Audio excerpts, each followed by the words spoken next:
What is going on, everybody? Welcome into another episode of Alarm Fantasy Football. I'm Howard Bender. With me, of course, smiling Britt Flynn and always happy Andrew Cooper. Look at that.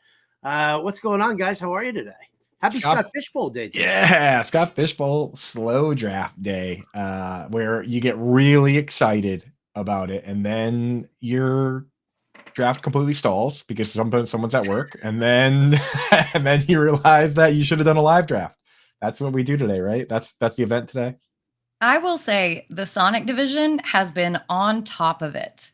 Like everybody, as soon as it started, went bang, bang, bang, bang, bang, went to the 7th spot, only had to wait an hour for the 7 to pick. So I've already got my pick in at 8. We're all the way to the 12th pick, just starting. So, I mean, we've been making very good time, and I'm pretty stoked about it.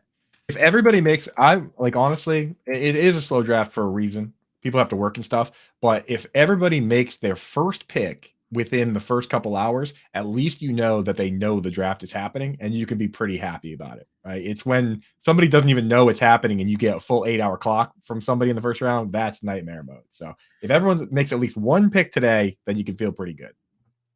Yeah, I mean, it's really kind of funny because, I've got a lot of friends from the East Coast who are in the Scott Fishbowl, or, helped get them in and, had them all sign up. And so they're all like super jazzed about it. And, they just sit there and they hit me up constantly. What always cracks me up is when it's an analyst who's sitting there on the clock and it takes some time. They all hit me up. Do you know so-and-so? Do you know this person? Tell them to make their goddamn pick. I can't stand this, blah, blah. And I'm like, I'm laughing hysterically about it because, and I'll say this for anybody who's out there right now, because I kind of feel like it's the same. It's a proper analogy. Like I say this to my wife all the time because my wife is a horribly aggressive driver.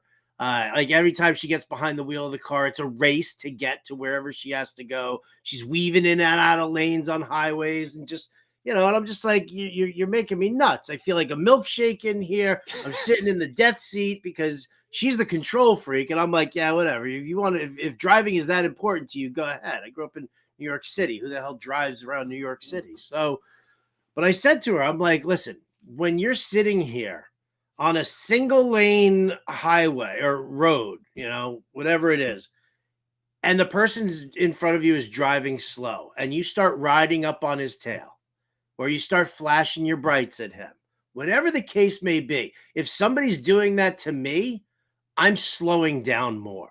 I'm driving 2 miles an hour and I'm like, up yours. You want to keep doing that? Oh, look, I just jumped on my brake. Oh, did you just hit me from behind? Guess who's at fault? So, I've tried to ingrain that into her head, and yet it happens here with Scott Fishbowl. If you sit there and you start pissing and moaning about an analyst, if you sit there and you start hating on somebody, if you're like, you're on the clock, dude, you're taking up time. It's the first round. Why can't you make your pick? Blah, blah, blah. Like, if you start doing that, if I'm the analyst because I'm doing multiple things, and I think everybody is pretty familiar with what my schedule is, and my schedule is tight. So if I'm lagging and people start doing that, I want to be like, you know what? Up yours. I'm taking full 8 hours. Oh, am I the one too? Oh, well. There it is. There's a little inside baseball, folks. The fantasy break check from Howard Bender. That's what we should call it. We should call it the fantasy break check. Absolutely. Right, yeah. I will say that in Arkansas, though, that analogy doesn't work because we just don't care. If somebody break checks us, we'll pass on a double. We'll pass over a hill. We'll do anything. We have all the rules are off. Right, because there are 4 cars in Arkansas. That's not true. And they can all go off road. They all go off road. Okay. If Granddaddy's pickup truck from 1912 doesn't count. Well, it's typically chicken trucks, but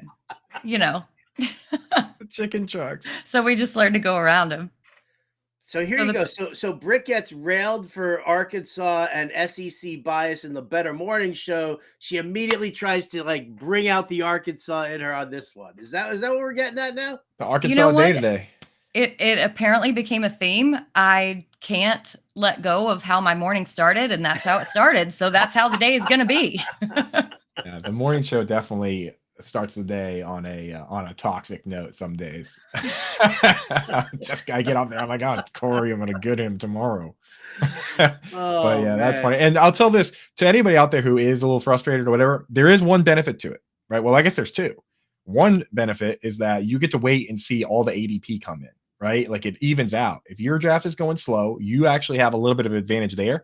The other thing is that these drafts take 10 days. Some of them can take a couple weeks. And sometimes news breaks. There was one year where Austin Eckler got hurt in the middle of the Scott Fish Bowl draft, right? There was the year where like Tyreek Hill had the news that broke, and a couple people, it's like you were able to get, if you were on the clock when they announced that he was not only not in trouble, but they were giving him an extension. He just went off the board right there. So See, sometimes now it can work in your favor. You've just basically told everybody to sit and wait and milk the clock for Chat. all their picks, which is just going to me, it's just going to enrage people even more. I mean, listen, you guys have never met my wife when she's behind the wheel of a car. I'm telling you, man. I'm telling you, I white knuckle it to every place we go to. It's crazy. But all right, I'll tell you what. So we're going to talk specifics with the Scott Fish Bowl in a little bit. We're also going to be talking about John and Pemba's article in the Fantasy Alarm Fantasy Football Draft Guide, breaking down the quarterback tiers. Figured it was a good time here for us to start talking, especially with the Scott Fish Bowl going on. It is a super flex draft.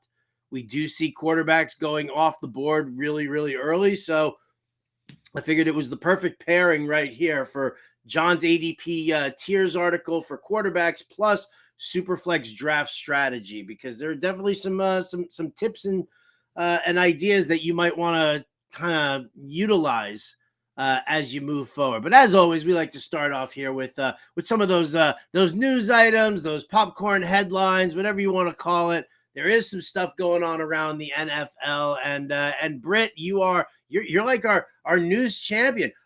Let's go to our News One reporter, Britt Flynn, who's on location in Arkansas. We got to get some of that breaking news. Like, we got to get a sounder. Earn Dog. Let's get that going. Yeah. Thanks, Howard. For today's news around the NFL. You know what? I wish I had a Gatorade right now. This water sucks. That's why I put some Mio in my water, because I'm tired of just plain water. It's awful. I'm just gonna walk off this podcast. I'm just gonna go and get myself something better to drink and text my wife to bring me. I need something snappy. That's what I say to her. I need something snappy. I don't care what it is. Just juice, soda, doesn't matter. All right, yes. Britt, what's snappy right now in NFL headlines? Let's figure out what's going on here. All right. Well, guys, Javonte Williams, quote, expects to be ready for training camp. Are we buying into this after his interview that was kind of non-committal? Coop, let's start with you.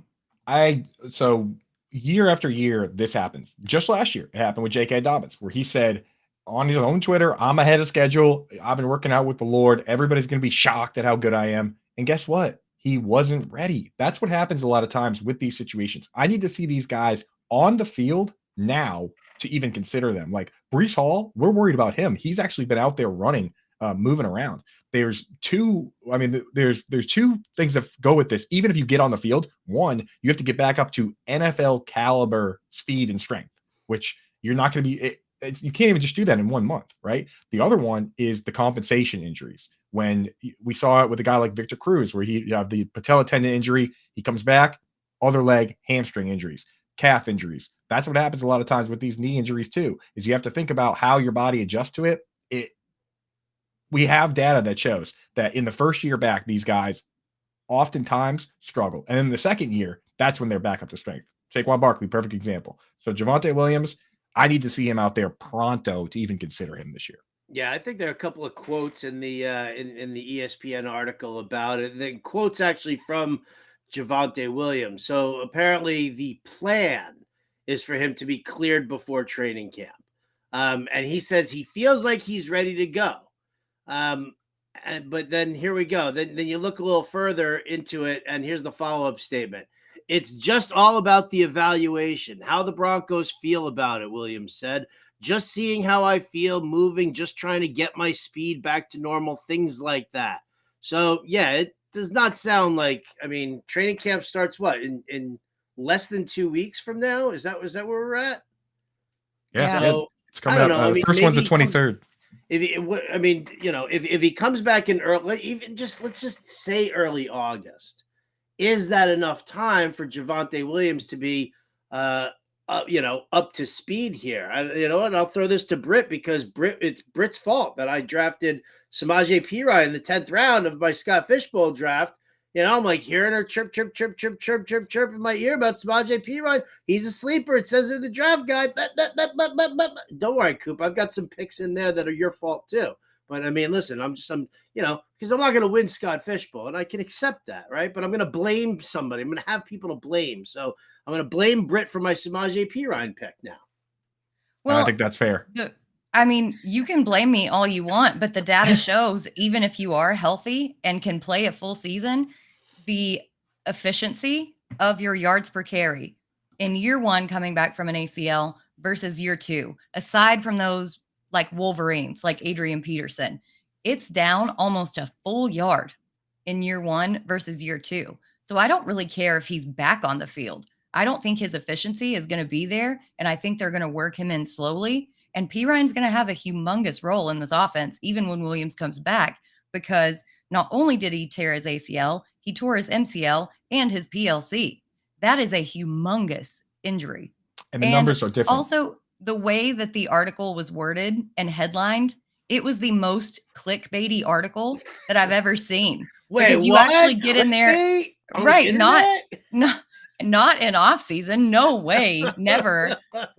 And you actually get in there and like you read some excerpts, Howard. You get into there and you read what they're actually saying, and it's like, oh, that headline was a little misleading, but yeah. So we'll have to see how that happens. But the last quote in the article is Javonte Williams saying, I don't want to get back on the field playing scared or timid. So when I do get back out there, I want to be 100%. That's what he says. So he says he's not going out there until he's fully 100%. That is, if you want him to go out there and play and then ramp his way up to where he's 100% and get as much fantasy value as you can, he said in that article that that's not going to happen, that he's going to wait until he is 100% and confident, and who knows when that could be. It might not be right away. Very convenient how the headline glossed over that little good headline. Go figure. Good job, all right, Yahoo. so we're still in on Samaje Perine then. Britt, what else is going on in the news today?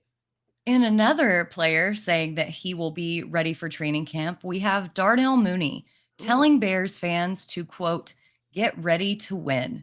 He is tired of losing and is just ready to win. I would be ready to win too if I had been on a Bears team that's consistently been a loser and had top 5 picks. Do you think that there is something to this after Mooney gets to move back to that wide receiver 2 role? Or do you think he's just kind of propping stuff up? Howard, what do you think? I mean, he says he's feeling good, right? That's the direct quote. I'm feeling good. I'm ready to roll. So, I mean, what could possibly go wrong there? Here's the thing, though. Like, I mean, I think Mooney is a very talented receiver. I really do.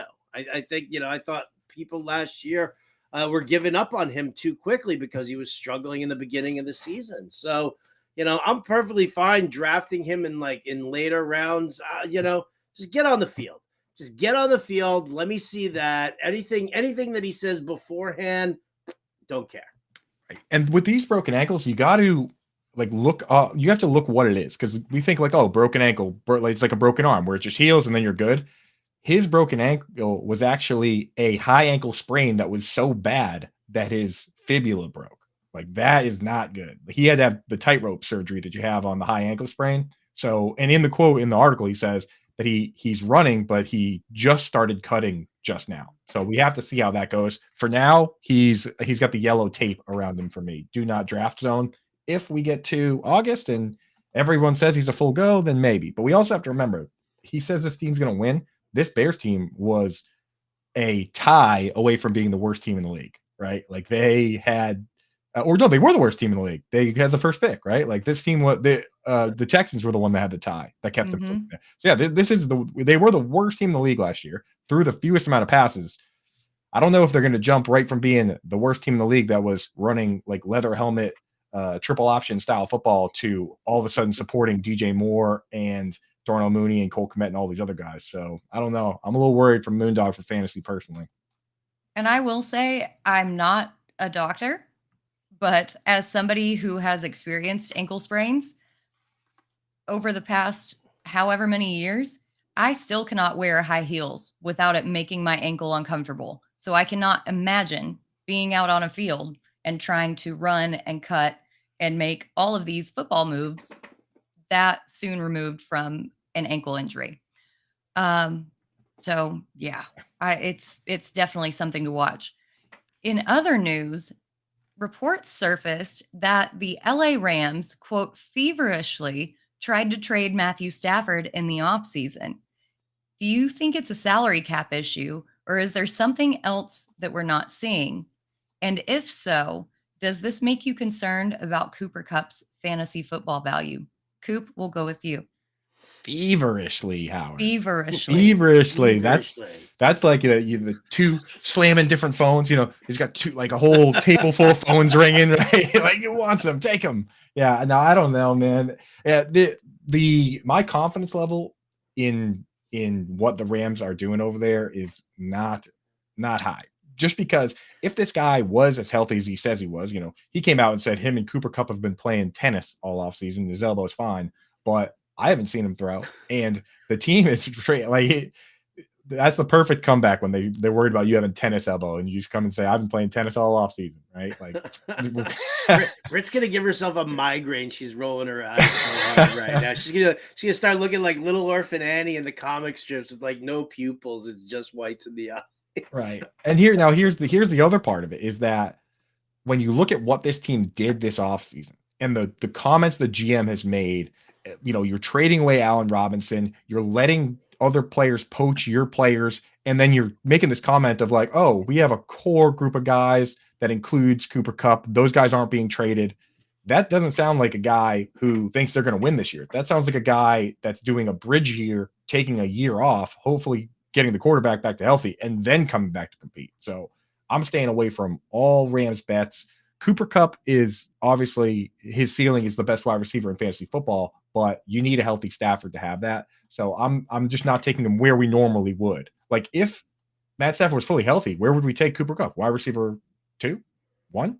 Yeah, I mean, probably. Right. So I don't know. For me, I got the brakes firmly down here. I'm not going Deb mode where it's all gas, no brakes, Howard. I got the brakes. No, I mean, I think we've seen that. I think what we've witnessed here is that, what you should see from most teams who are like go for broke, mortgage the future, come in, win a Super Bowl, get all of that money. Your fan base is totally cool. Like, I mean, yes, your fan base is like, no, run it back with the same guys, And you saw that to a certain extent happen with the Rams. But now it's like, listen, now we couldn't run it back. We weren't winning back-to-back Super Bowls. It's one of the hardest things to do in the modern era right now.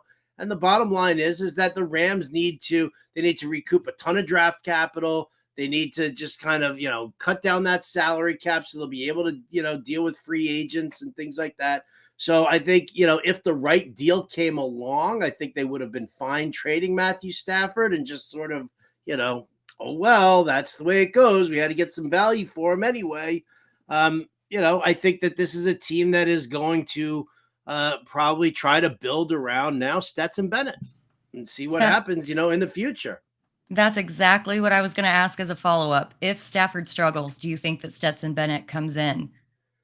Not this year. No, I think Stetson Bennett will learn as a backup. He'll hold that clipboard, which I think is necessary for most, if not all, young quarterbacks. I think you need to hold a clipboard unless you're like, you have game-changing talent. Like, if you're a Peyton Manning, type guy, then, you can be in there. But other than that, I think that you should, hold that clipboard and learn. And I think that that's, kind of where they're at right now, because I think that, what they can do is they've got weapons who, are all aging right now, and they're going to want to kind of pitch them off. You're going to want to get rid of Cooper Kupp. You're going to want to get rid of Tyler Higbee. Recover all of that, as much draft capital as you possibly can, and your fan base will just, they'll tolerate it because you've just won a Super Bowl.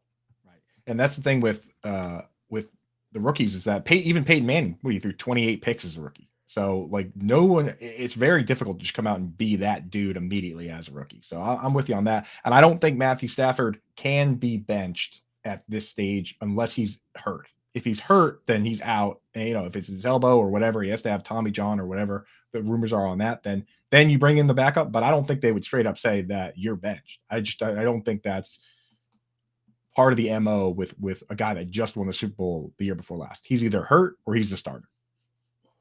Well, to finish us off, you guys made very good points, both about rookie quarterbacks and draft capital. So I'm going to finish us off with this.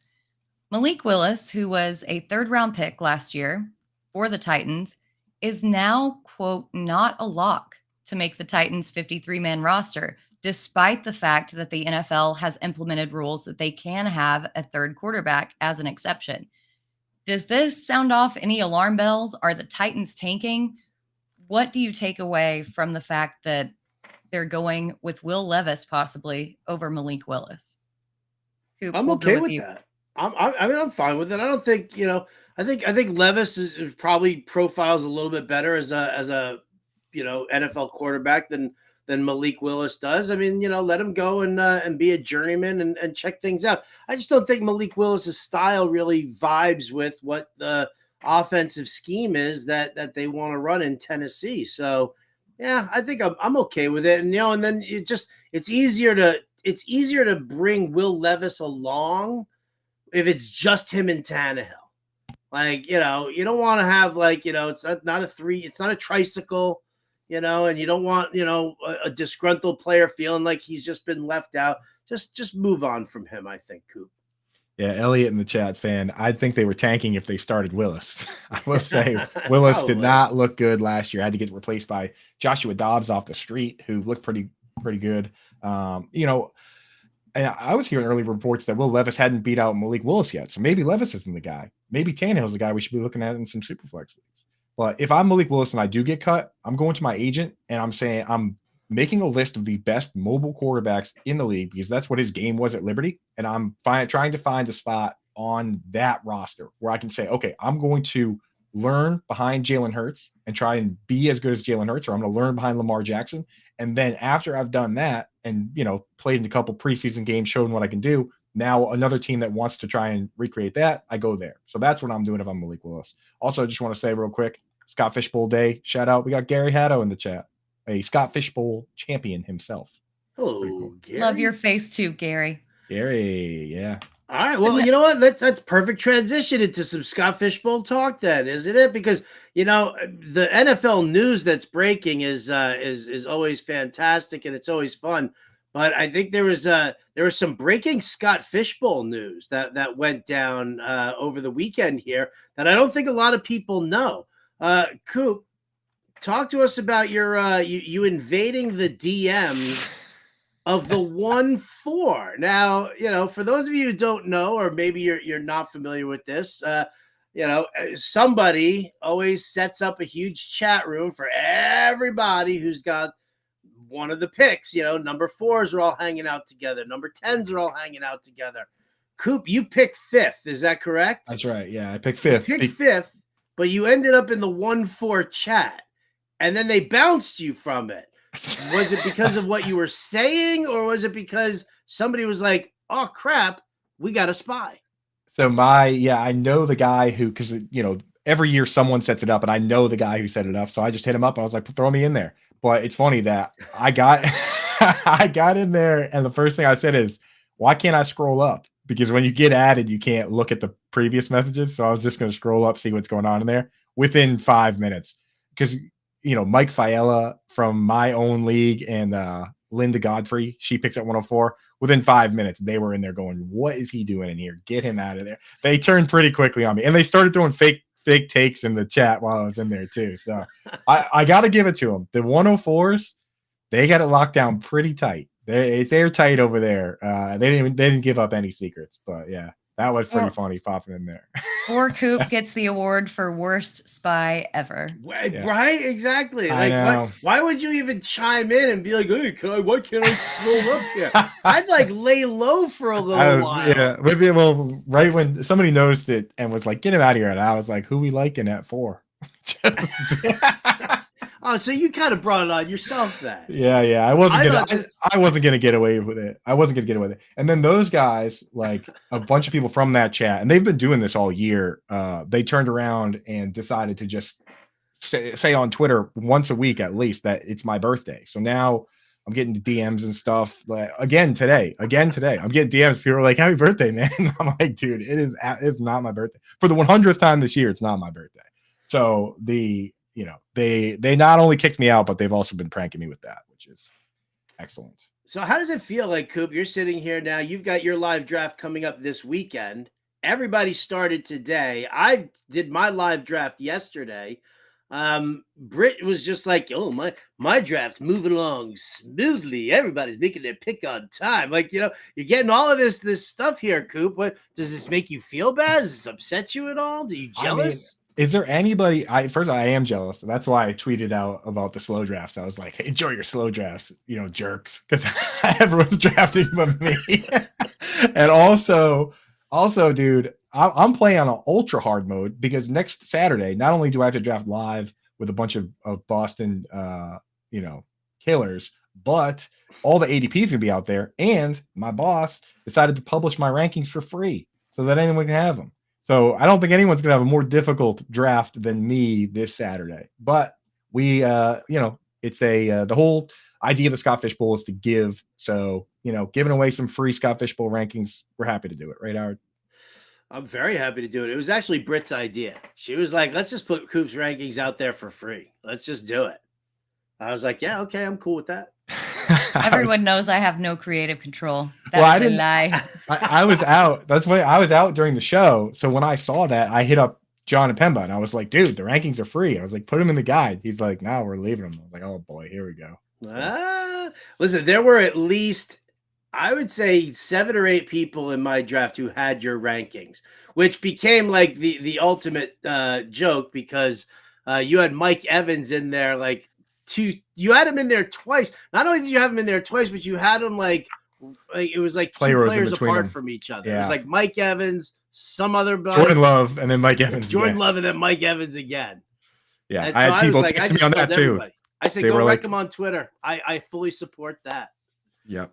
And so, also, right. Yeah. So what? PD Stitch hit me up. Talking about these drafts, let's stop making fun of Coop. Coop, you can sit the next couple of plays out because you don't have a draft going on right now. I'll go to Britt. Britt, how's your draft going? I mean, aside from the fact that everybody's so good and moving nice and smoothly.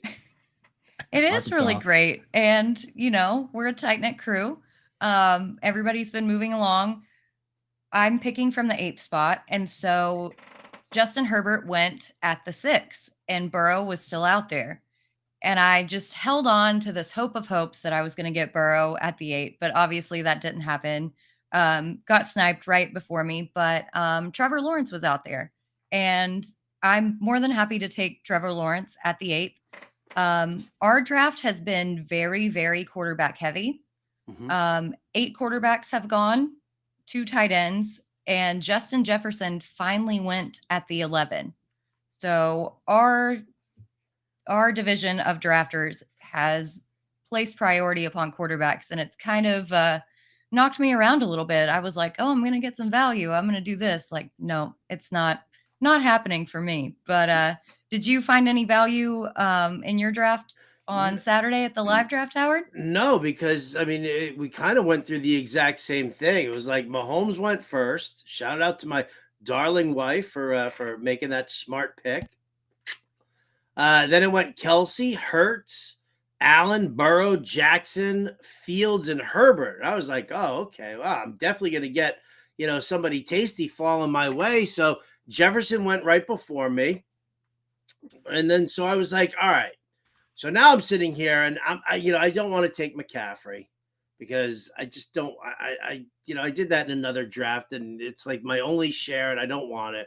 And I'm not big on Eckler, but Bijan Robinson, Jamar Chase, Saquon Barkley, like AJ Brown. Like these were names that I was like, okay, I'm in on these guys. Even Mark Andrews was another name that I was kind of eyeballing. And so I had two guys, behind me, and I was like, all right, are they, could they go quarterback heavy because everybody went grab quarterbacks? Are they going to take the value that's here at, the running back spot? And so I was like, screw it. Like, you know what? I'm just going to do it. I took Trevor Lawrence. So you and I are T-Law buddies. And then here's the funny thing. It went McCaffrey, Eckler, and then it went Andrews and Bijan Robinson, which left me Jamar Chase in the second round. And I was like, Jamar Chase is the 1-1 in redraft leagues for me this year. I'm not going to deviate away from that plan at all. So to end up with Trevor Lawrence and then Jamar Chase as well, I felt rock solid about that. You got to have your cake and eat it too a little bit. Isn't that the best when you're debating between two guys and then one of them makes it back? That's one of the fantasy football good feelings there. And Britt, I will say, I pulled up your draft board. Because of all the QBs going early, the two teams at the end there, those are, I mean, how can you feel bad about these starts? These are the two teams at 11 and 12. The guy at 11 got Jefferson and Chase, and the guy at 12 got McCaffrey and Eckler. So yeah. I knew there was going to be a lot of positional advantage. I haven't even seen that because when I got on the show, I'm on deck. So I might be making a pick. Pick. Oh, the 10th pick took Dak, which is a huge bummer. But you know what? I've got some plans up my sleeve. So we'll just have to see what happens here. Mm-hmm. Yeah, we'll see. I'll say this. I like that Jefferson Chase 1-2 punch more than I actually like the McCaffrey Eckler 1-2 punch. I think I do as well. It's much less fragile, right? Like that's the whole point of the original. You go back and read Sean Siegel's original article. That was the whole point of the 0 RB, is that running backs are so fragile that if you just avoid them as long as possible, you're going to save yourself that trouble. And CMC and McCaffrey, one of those guys go down, you're pretty much dust, right? Well, and I think that the way that this draft shook out, I definitely could have taken like a Mark Andrews or Jefferson or anybody, but I'm so ingrained in that if the quarterbacks are going fast, I need to get a quarterback. But in this scoring system, that may not have been the smartest pick. I just went by what I normally do. But you can get some real value later on because there is no negative scoring. What ended you up with negative 14 points in years past is fine now. So it's going to be really interesting to see how these people end up who punt on quarterback early. And for me, it was like, I mean, that was the thing. And, we're going to talk about drafting in a regular super flex league as well, because I mean, it holds for that as it does for this. And I'll ask you guys, like, how do you assuage that panic that you have? Like, damn it, all of a sudden, like you're looking at it, because here's what I did. So I did the live draft in San Francisco, by the way, and for anybody who doesn't know, and we all had an absolute blast. And today on the Sirius XM show, I've got 3 people who were right in a row in their draft, and they were like all 3 of them, like all draft long, where it was like Snipe City, and those trophy smack stickers about lucky bastard and stole my pick and world's poopiest draft or whatever it was like that. We're being like passed. I was like, slapping people that crew with stickers. So we're going to be talking about that more specifically. But, before we get into John's tiers that we're looking at as far as the quarterback ADP goes, like, how do you handle that sense of panic? Because in the third round, with the third round reversal, in my second round, no quarterbacks went until the last 2 picks. I could just pull it up. It was like 8 QBs. Oh, that's right. You guys can pull these up. Yeah, I can just pull that up. There you go. So there you go. So 8 QBs in that first round. Second round came and I took Chase. And then the next thing I know is like nobody took quarterbacks until Dak and Daniel Jones went at the last 2 picks. That's crazy, dude. So when DeSean Watson went, I was like, oh shit, here it comes. Like, this is going to be. Now, Dan McGonigal ended up taking Jonathan Taylor, which surprised me a little bit. But there I was. I was like, do I wait on QB or do I just take a guy now and do that? And had I known then what I see here on the board, I would have gone with, I mean, I would have gone with either I probably would have taken Tony Pollard, actually, truth be told, or Ramondre Stevenson. I would have taken one of those two guys as my third round pick. And then probably if Tua had, if I didn't take Tua and somebody else did, I run the chance of possibly being able to come in still with, like a decent QB instead of Miles Sanders being my RB1. It would have been either Pollard or Ramondre, and I would have ended up with a QB like a Geno Smith or a Jared Goff or possibly even Russell Wilson, just depending on, on how things fell. So, I guess I'll throw it to you guys. Would you have done the same thing as me, or did I make that mistake? I would have done exactly what you did. I mean, because not only am I probably the highest person in the industry on Miles Sanders, but I love Tua. I think that the picks that were made, like Dak Prescott and Tua, for me, if someone takes one of those guys, I'm immediately taking the other. I think they're both in that caliber where they, the Vegas over-unders have them at like 4,000 yards. They both have two good wide receivers. I mean, obviously the Dolphins are loaded up, but now the Cowboys are too with Brandon Cooks. So I have no problem with either one of those guys. And I do have them above, like Russ, Geno, that group. I think I would rather have Tua and Sanders than Pollard and Geno. And another part of that is that there's still all these running backs floating around out there. And it scares me a little bit for Pollard that they're going to add one more. Mike McCarthy's talking so much about we're going to go back to smash mouth football. And we're going to run the ball like crazy. And then you have Pollard, who's coming off a broken leg from a high ankle sprain, just like Darnell Mooney is, and then Blake Davis and not a whole lot. So I wouldn't be surprised if they do add one more back, which isn't great for fantasy, but Britt, as a Cowboys fan, you'd probably feel a little better if they added one more back, right? No, I really think that Zeke is coming back there. I think that they are letting him explore his chances in free agency, his options.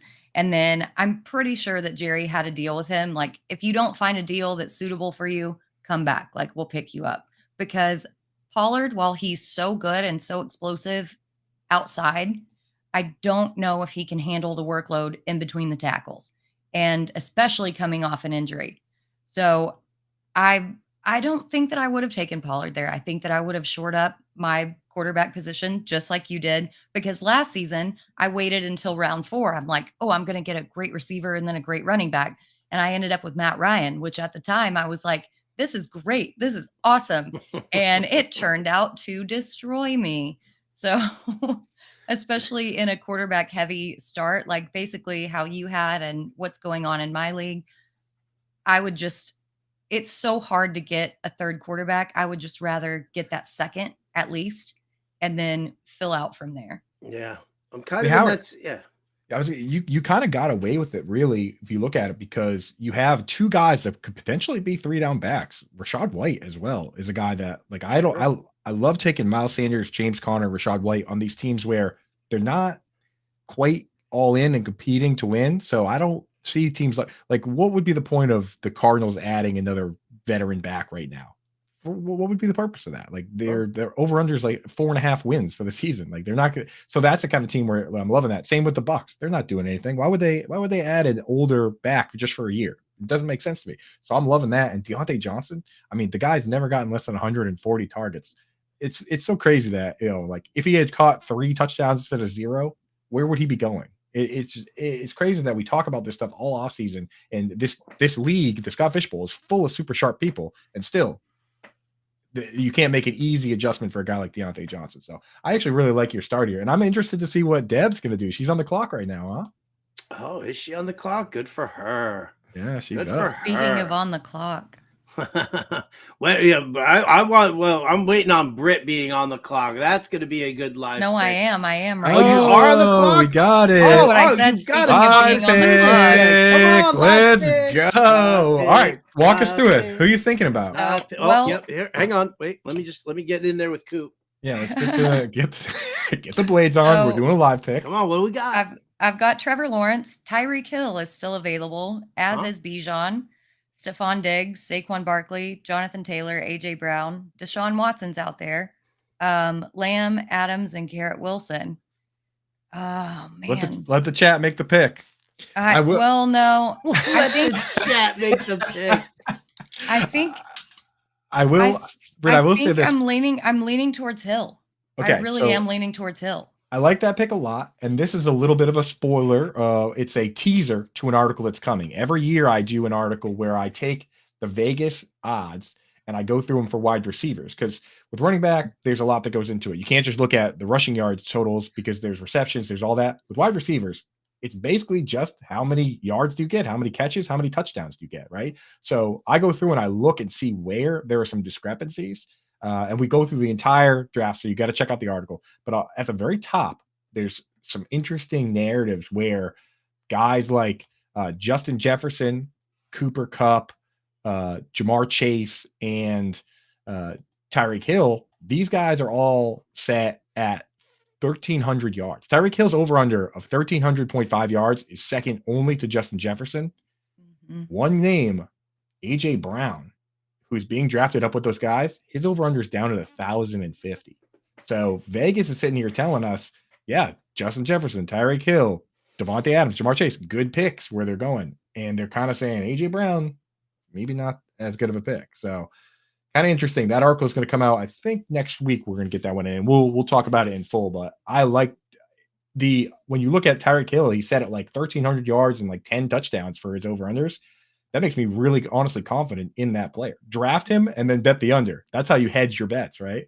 If he gets hurt, then you make some money. Coop, can you pull up Britt's draft board here so we can actually watch the pick be made live? Yeah. Can you do that? So I'm in the Sonic division. Ooh, if you can pull it up. But yeah, you can't see it, but I got my SFB Sonic shirt on right now. I think I'm going to go Hill. I think I have to go Hill with him being there. I want to take Bijan, but I can't take a running back this high. So, and I want to take Lamb, but I don't. Running back this high. Well, it's interesting. Yeah, it's a very interesting phrase. There it is. Okay, so it's not that. It's that I feel like I'm drafting him in his ceiling because the only two rookies that we've seen have been Saquon finishing first overall and Zeke finishing second overall. So it just feels like if I take Bijan as the third running back, that's his ceiling. And that's what I'm talking about. I would be open to taking another running back, but yeah, I think I'm going Tyreek Hill. No, you don't think you did. Pick is in. Got it. Live pick. Got it. I mean, the thing is, he's so damn good, man. And he was incredible last year, despite Tua missing a bunch of games, man. Like he is, and we know that Mike White can at least get it out there. You know what I mean? Like, it's not like if anything happens, they didn't make plans. They did make plans. They have a sturdy backup now compared to last year when they were starting. Now I'm Skyler, right? What was his name? Skyler or something? Like ridiculous. Yeah. So yeah, they're looking pretty good now. Tyreek Hill is about as safe as you can get. And Hill only played 76% of the team's offensive snaps last year and still finished with 170 freaking targets. Like 76 snaps and 170 targets. Are you kidding me? Like, he's a star. The only thing that gave me a little pause on that is that, if he ends up getting suspended, but I don't slapping a guy in the back of the neck and then offering him $20 to cover it up. It's the bribery for me. You gotta offer more than that. I think it's a lowball bribery. Dude, you're Tyreek Hill, dude. He's got $100 million contract, dude. Give a guy $100 at least, man. Come on. Yes. You gotta pull a Benjamin there. Yeah. I mean, it is what it is. Oh, here we go. I'm getting questions here from Scott Fishbowl people. Should we start airing their questions and stuff too? There it is. Skylar Thompson was the name I was looking for there. And yeah, absolutely. Yeah. What do you got? What's coming in? Well, I guess the question is Justin Fields fell to pick 10, him or Bijan Robinson? Oh boy. I think I got to go Fields, man. 1,000 yards rushing, and they have to throw more. They can't throw. I mean, there's no chance they throw as little as they did last year. So Fields feeling pretty good there. Yep. I know that the Bears have never had a 4,000-yard passer in their entire existence, but that it doesn't mean that Fields still can't be good with his rushing upside. So I think that they're going to be fine. Fields is going to be good. And I would rather take him at this position than, like I said before, Bijan at his basic ceiling. Yeah. You know? Mm-hmm. All right. So I'm going to say, oh, and Gary Haddow in the chat says Fields too. So I'm going to tell him the crowd says Fields. There it is. You got 3 analysts, the chat, and a former. Well, I guess once you're Scott, it's like president almost, Scott Fishbowl. Once you're the champion, you're a champion forever. I say so. I'm Gary Haddow, and I was champion of Scott Fishbowl 3. I remember when Pepsi was a nickel too. It was amazing. What year did Gary win? Actually, I think he won 9. Yeah. Was it 9? It was either 8 or 9. It was the year Darren Waller broke out because he waited on tight end, drafted 4 tight ends all in a row, bing bang boom, and he drafted Waller before Antonio Brown even got kicked off the team. So got crazy value there. That I remember looking at a team and talking to him about that on Lightning Round. So it was either Gary, let us know 8 or 9, one of those two. But so cool. He says I still have Secret Service. that's how it goes, dude. Oh, Gary. All right, we're gonna put a pin in the Scott Fishbowl conversation right now because I want to also I want to get to John and Pemba's article and talk more about what we got. I also want to talk to you guys about the RT Sports Best Ball Championship. All right, you guys need to jump in on this one here. First and foremost, rtsports.com/alarm. Promo code alarm23 gets you 100% match up to $200. All right. But what you need to do is you go in, and then once you sign up and everything, you'll see things like their fantasy football championship, the best ball championship, the All-American championship, and even their pick'em contest, which I've been playing on the regular here. But let's talk here. Let's just say it. Fantasy football best ball championship. So you can compete for a grand prize of $25,000, and it's only $20 for your entrance fee. So if you put in 200 and then they match 200, $400 right there. That's a lot of best ball drafts that you could end up doing. So, again, enjoy the draft, get your best possible lineup set for you each week automatically. And there are live drafts every single night. So you can choose one that fits your schedule. Again, get our exclusive offer here, 100% deposit match up to $200 for first-time users, rtsports.com/alarm. Then use that promo code alarm23.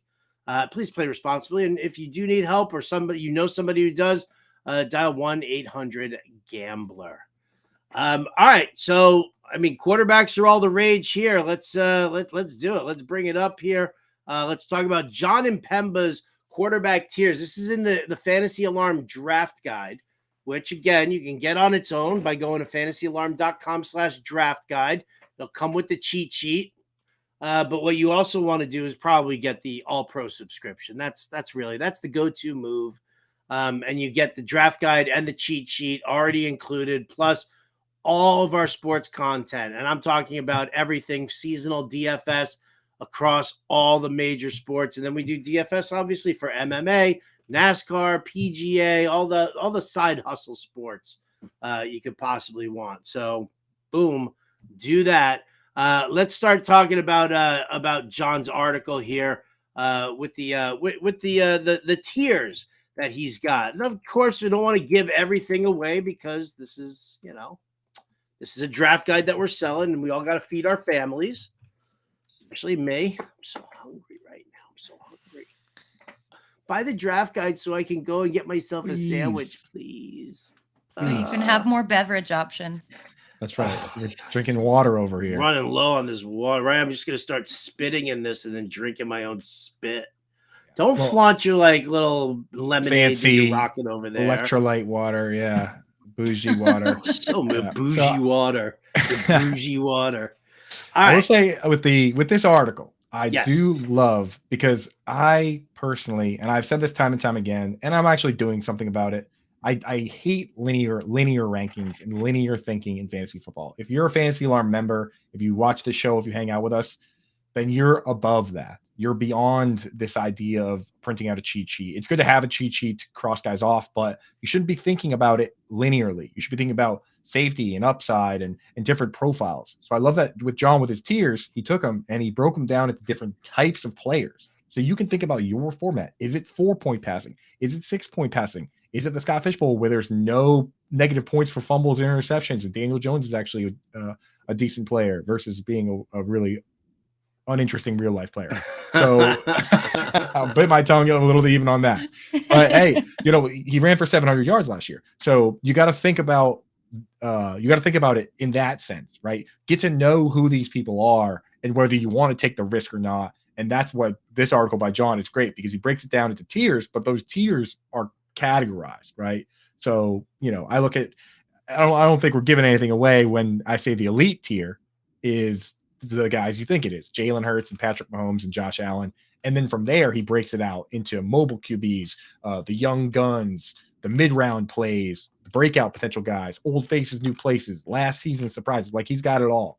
He's got it all in there. So I just wanted to say I love that he set it up that way, because I like that so much better than just, here's my list. How'd I do? I got to be a little critical of the fact of his use of young guns as a tier header, that he's never seen the movie and had no idea what I was talking about when I referenced the movie on the Fantasy Alarm Show on Friday. He hasn't seen anything, dude. He hasn't seen like Star Wars. John is just the worst. I've never seen Young Guns. Yeah, you can't make reference with John. He's just like, I haven't seen it. I haven't seen Lord of the Rings. I'm like, those movies won like every award, dude. I'm like, oh, so who's Emilio Estevez and who's Charlie Sheen? He's like, what? He's seen Mighty Ducks. That's probably what his first thought when you bring Emilio Estevez. What a buffoon. Yeah. All right. So, we can kind of just go through these tiers here. I don't think we need to talk about Hurts, Mahomes, Josh Allen, Lamar Jackson, and Justin Fields, even, because these guys are all top flight guys, and these are guys who we're always gonna want a piece of, without a doubt. When you get down to his young guns, which is actually below the mobile QBs, I find it very interesting. I don't really find it that interesting. I think it's true, but he's got Burrow, Lawrence, Justin Herbert right there. I'm perfectly fine with that. I think that obviously none of them are going to move into the mobile QBs area. Does anybody have the potential of getting, although Trevor Lawrence can run a little bit. Run a little bit. Somebody pointed out, I didn't realize it, but I pulled up Justin Herbert's like RAS score and his athletic ability. He's fast. Like, he just doesn't do it though. Like, so maybe Kellen Moore will introduce a little bit of that. But when you look at Herbert's athletic profile, he probably should be running a little more than he does. I don't know. Maybe they just wanted to keep him in the pocket. Joe Lombardi used to call in plays for guys like Drew Brees, but there's no reason Herbert can't scamper a little bit. And I see you in the chat, Mr. Scampers. Shout out. Britt, you and I both have Trevor Lawrence. Can he move up at all? Yeah, honestly, I think that Burrow, Herbert, and Lawrence should be above the mobile QBs tier, because we don't really know what Todd Monken's offense is going to look like. Like, sure, they say that they're going to throw more, but we haven't really seen that. And they have kind of some injury-prone receivers and then a rookie. It's like communism. It looks great on paper, but let's put it into action. I'm just going to gloss over that and say that Lamar has also been hurt over the past few seasons. And when he did finish as overall QB1, he did it with his rushing upside. We haven't really seen what he's been able to do as a pure passer. And I'm also honestly not so sure on Justin Fields. I kind of touched on that he had a great season with his rushing upside last season, but the Bears still don't and never have been a pass-heavy offense. There's also some significant questions on their offensive line, and I think that even though he'll be good in the future, I just worry a little bit about his overall upside, taking him over guys like Burrow, Herbert, and Lawrence. Yeah. Well, the funny thing is, it's like we all consider Burrow to be a better passer than Lamar Jackson. I believe he is. And if I had to pick one to throw more touchdown passes this year, I'd pick Joe Cool. But I'm in the 105 chat, and every once in a while I'll pop in and see what they're talking about. And I just throw like a little wrench in there, because they were saying the same thing, and they're like, Joe Burrow, much better passer, blah blah. And I was like, Lamar Jackson threw for 36 touchdowns one year. What's the most that Joe Burrow has ever thrown for? And then I just walked away. Like, see you later.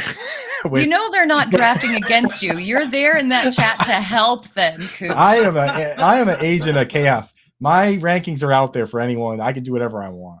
So, but I did bump it. I was like, all right, see you guys later.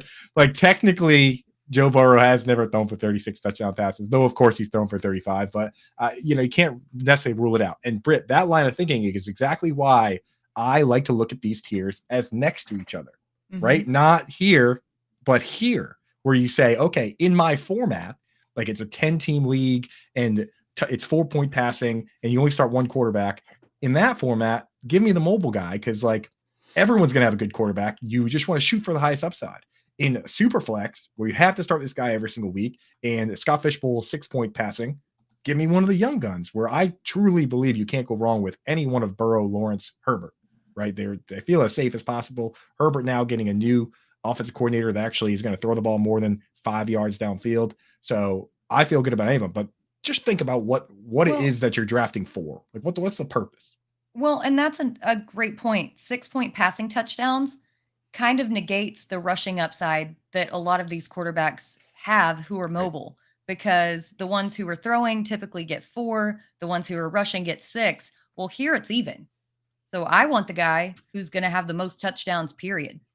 I don't really even care about the rushing upside. I want the guy who's going to throw and who's going to score touchdowns through the air. Yep. And so that evens it out a little bit. So to your point, yeah, that's how you got to do it here. Although, if Lamar Jackson's there at 5, it's going to be tough for me to pass up on him just because the Todd Monken and all the craziness. I don't know. I'm going to fall for it, obviously, Britt. So that's what I'm saying. So it's rushing, it's the banana in the tailpipe is what you're saying. Rushing. I know I'm being hoodwinked, right? But I'm going to do it anyway. He gets hurt every single year. I don't care. Like, gives me an excuse. Yeah, he got hurt. So, Britt, the banana in the tailpipe is there's an old movie from the 80s called Beverly Hills Cop. A young gentleman by the name of Eddie Murphy. It was a burgeoning career. He started off on Saturday Night Live and was doing stand-up, and then he took it to a whole nother level with Beverly Hills Cop. And there was a scene where he puts a banana in somebody's tailpipe, and I thought that was just a cartoon. Nope, happened in reality. Sellers, if you're out there, Britt needs a movie education. Please. Introduce her to Beverly Hills Cop. I was too busy working on the farm. You're too busy working on the farm. I'm too busy. I'm slopping the pigs. I'm feeding the chickens. I can't watch them movies, them moving pictures of y'all got there. Stuck behind the chicken truck. Nothing but feathers coming at me left and right.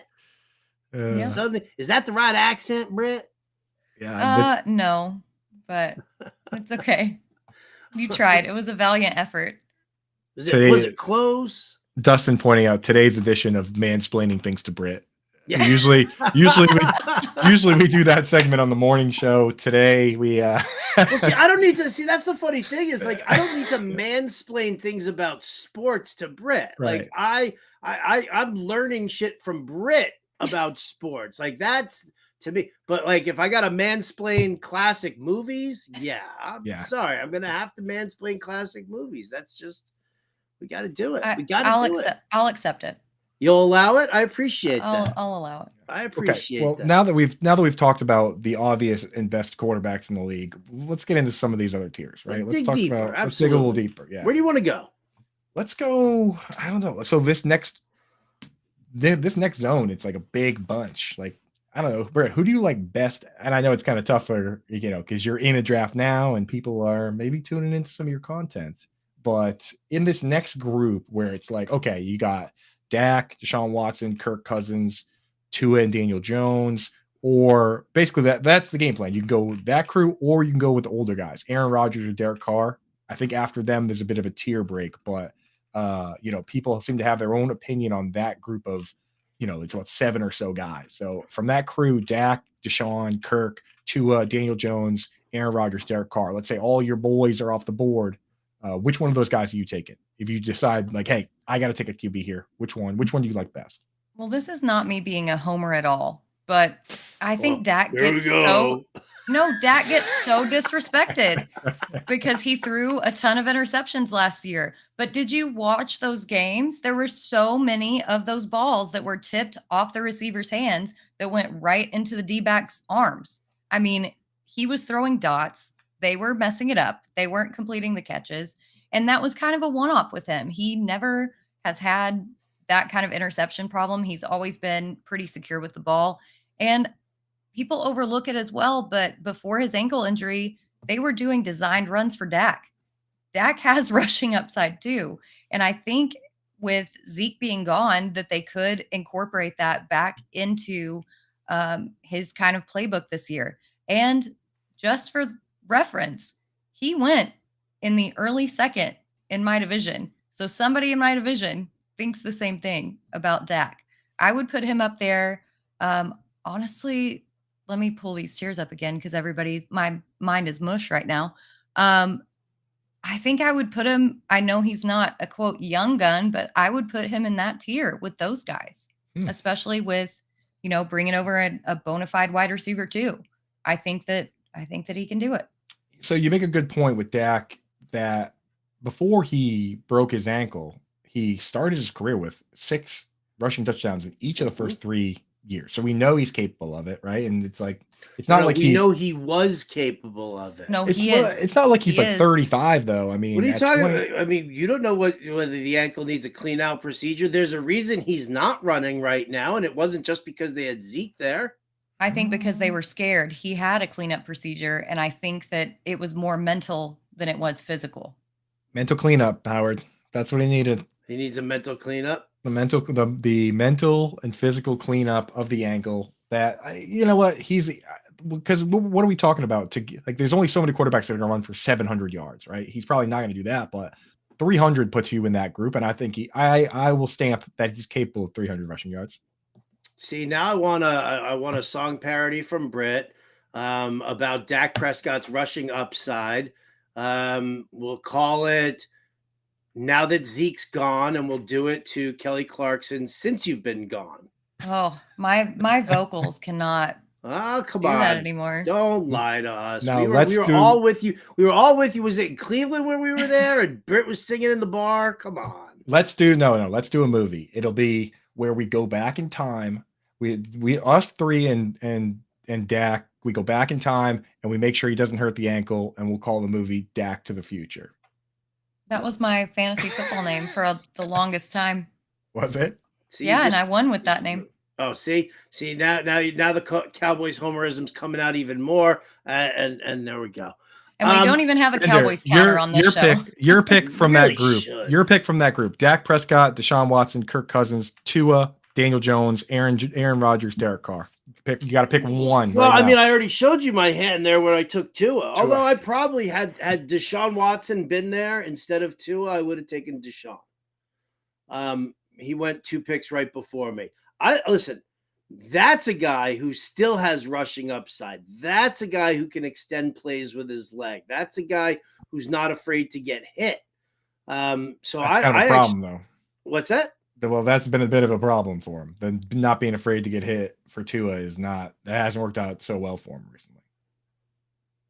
He probably should be afraid. No, he's talking about DeSean Watson. Oh, DeSean Watson. Oh, yeah, Tua. Okay, I'm talking about DeSean Watson. Yeah. Oh, sorry. I thought you were talking about I was going to Tua. say, I was like, Tua's got a whole mess of other problems that we don't even want to talk about here. But no, you're right. You're right. Sorry, I thought you were talking about Tua. I was like, not afraid to get hit. Running around and extending plays with his legs is something that DeSean Watson does, and he's not afraid to do it, and I'm perfectly fine with that. And I think that, the time off and the rust and everything that we saw last year, and now what we're looking at here is he is there. It is the system is in place in Cleveland. He's got a fantastic supportive ground game behind him and Nick Chubb. He's got the weapons to throw to. So I like DeSean in that realm, and I probably would have taken DeSean over Tua just simply for the injury aspect of it. Like that's, yes, Cleveland's got its own stank, but that's where I would have gone. What about you, Coop? Who would you take out of that group? It's just, I have the same answer. It's DeSean Watson, man. And it's just because when healthy, or when before all this all these issues, he was a top 5 quarterback every single time he was playing. And he was the rare guy his rookie year where he came out and was amazing right from the rip. Remember how he exploded onto the scene and was crushing. And then since then, he never really went back in the bottle. Even when that team won 4 games, he threw for 4,800 yards and 33 touchdowns and only 7 picks. How is that possible? How could the quarterback be so good and the team so bad? Well, the answer is probably Bill O'Brien and the Texans, but like this is a guy that if he just has a normal offseason and comes out with the weapons they have, man, he could easily be in that top group. So yeah, DeSean is a guy that I would love to get him in the second round of this Scott Fish Bowl. Love that. All right. Okay. So that's where we're at there with that tier. Do we want to, do you have something, any kind of a specific comment about any of these lower tiered players, the Jared Goffs, the Geno Smiths, the Russell Wilsons? I love the fact that he puts in for the quarterback rookie class here, and all he's got is Anthony Richardson. He completely ignores C.J. Stroud and Bryce Young. But you know, It's smart. I think that's a smart way to handle it, to be honest, though, because in Superflex or single QB, I don't know if those guys are cutting it, especially CJ Stroud. That team is. Yeah, those guys. Yeah, I'm not talking single. You know, yeah, no. Anthony Richardson, that's the guy you want if you're going to do it. And honestly, in the Scott Fish Bowl, I see him slide in some places. The teams like in your league, for instance, Howard, the teams that are starting off like with 2 wide receivers or 2 running backs and then cobbling together quarterback later, I don't feel so bad about the ones where they do get an Anthony Richardson and give themselves a chance at big time upside. Yeah, I think people are kind of overlooking him. And I will be the first to go on record and say that during the scouting process that I was not high on Richardson, but seeing him and hearing what he's doing with Shane Steichen and all the other receivers out there, I'll admit that I might have been wrong. I mean, we've got to wait till training camp, but yeah, I was gonna say, you getting a little hooked in by the coach speak there. I don't think so. I've just thought about it a little bit more and looking at his props and then looking what he did in college. Mm-hmm. I think that overall Vegas is too low on him. Yeah, I will say this for Anthony Richardson, that we have to remember that a guy like Josh Allen, people didn't like him when he was picked. They didn't like that pick. They pointed at his tape and they pointed at the record at the school he went and his stats, and they were like, this guy's inaccurate and he's never going to be a passer, and he's basically just this raw talent, physical presence. And for the first year, his completion percentage was like 50%, and that talk kept going. And look at him now. So you have to understand with a guy like Anthony Richardson that when you see the combine and it's completely off the charts in every category, that these teams are looking at it and saying, hey, we're going to turn this guy into what he's going to become. So it's kind of hard to sit there and be like, okay, well, I didn't like his stats or I didn't like his tape at Florida, because Florida's trying to do something totally different. You know what I mean? Like they're trying to run their offense gimmicky, do whatever they got to do to win that league. In this league, if the talent evaluators think he's the 4th best player in the draft, then I'm at least interested. So got to throw your body. At a certain point, we got to throw our preconceived notions out the window a little bit. If he fell like Malik Willis did to the 3rd round, then that's when I would say, oh, everything we thought is true. But if someone's willing to take that shot, I'm willing to take the shot, because I got a little bit less riding on it than the entire front office of the Colts. All right. Well, I mean, let's talk draft strategy then for QBs. I think it's a nice way to kind of move over to it. Let's push the Scott Fish Bowl draft aside. Let's push the super flex stuff to the side for right now. Let's just focus on single QB draft strategies and how we want to go about it. I mean, is the quarterback position the most important position in fantasy football? Such a loaded question. Britt, why don't you answer that one? So I'm just going to flat out go say no. There's not nearly as much positional scarcity as there is for other positions. And even a quote bad quarterback can get you more points than pretty much anybody else from week to week, depending on your scoring settings. I unfortunately lost a championship game because the guy that I was playing against lost his quarterback in week 16, outbid us on Nick Foles, and beat us with Nick Foles putting up 40-something points. Nick freaking Foles won him a championship. Nick Foles is just a legend. As long as they're not completely trash, I think from week to week, you can make it with an average quarterback. And if you kind of punt quarterback, then just draft 2 and play him in a matchup-based situation. I don't think that they are nearly as important as we're led to believe, looking at just a flat stat line. Now, what I will say is this. Quarterback is the most important position to know your league. And I'm not talking about the format. I'm talking about who you're drafting with. That's the position where knowing if you can go back and look at what the people in your league have done in previous years, that's where that position is so important. Because in some leagues, guys will wait forever. In some leagues, they go early. In some leagues, everybody's taking 2.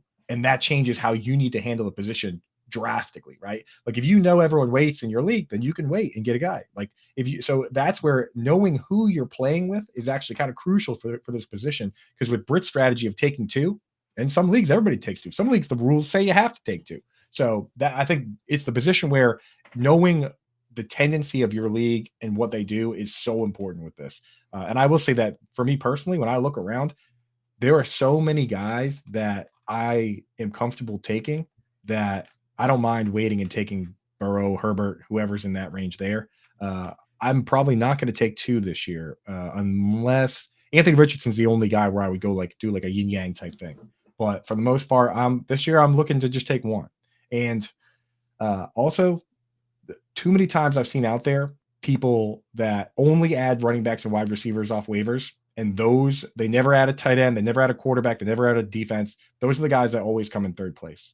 Just keep in mind that you have to continue trying to make your team better at every position. So don't just coast with a mediocre quarterback. Always be trying to hit breakouts or upgrade those positions. So that's my advice. I mean, usually what I do as far as like in single QB, I mean, because I guess the real question is when you're going into your draft, we constantly tell everybody you got to be fluid. You got to be fluid. But let's face facts.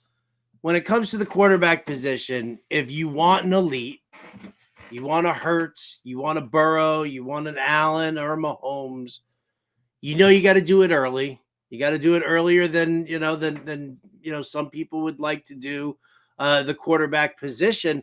I think I think when you're making that determination, then you're really kind of setting up sort of what your draft plan is in some sort of a way. Like if you just turn around and you say, I don't give a shit who the names are. I'm just going to take best player available and see, let the draft come to me, then okay, fine. But if you're like, I need to make sure, because I mean, how many times did people tell you, oh, well, look at the championship teams. They either had Mahomes or they had Allen, or whatever the case may be. Well, no, it wasn't Allen and Burrow because that game being canceled ruined everybody's fantasy season. But when I look at that, because I feel like we tell everybody you got to be fluid with it, but if you want one of those high-end elite quarterbacks, you're basically setting up your draft plan to say that, all right, well, first round, whoever, second round, depending on where I'm drafting, I might have to look at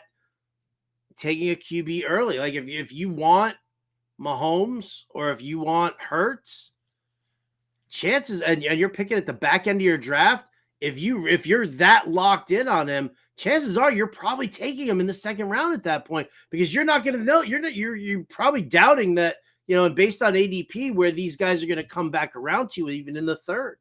That's such an interesting point because I never really thought of that, but it is kind of the one position where you're going to make that decision ahead of time, right? Like you're kind of going to be that guy or you're not going to be that guy. So that is interesting because I never really thought of it that way of like, am I going to be a quarterback guy or not? But you almost have to. And everyone kind of has because in 1 QB leagues, no one's going in the first round. You kind of have the luxury of being that guy if you want to be in any draft. Yeah. And that's why it's, again, so important to know the league that you're drafting in, especially in your home leagues. Know what picks your boys or girls are looking at so that way you're not like reaching too much. You're not waiting too long, because I've been guilty of it before where I've been like, oh, this player's going to fall. There's no way that somebody's taking him like this high, and somebody will take him 2 rounds above ADP because it's just their guy. Treylon Burks, for example, any draft that you draft in a home league in Arkansas, he's going at least 2 rounds above ADP.